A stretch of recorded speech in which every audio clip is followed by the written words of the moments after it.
সব সম্পত্তি চলে গেছে, কিছুই নাই।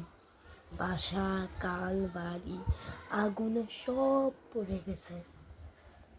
কত সুন্দর আমাদের জায়গা।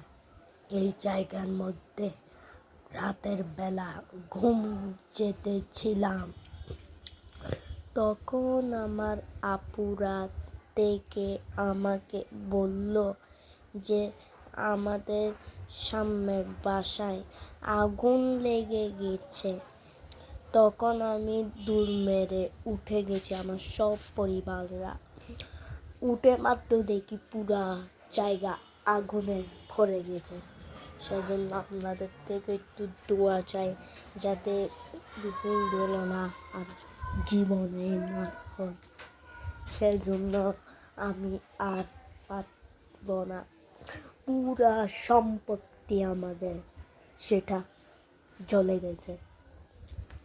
আমরা জানতাম না এরকমে চলে যাবে।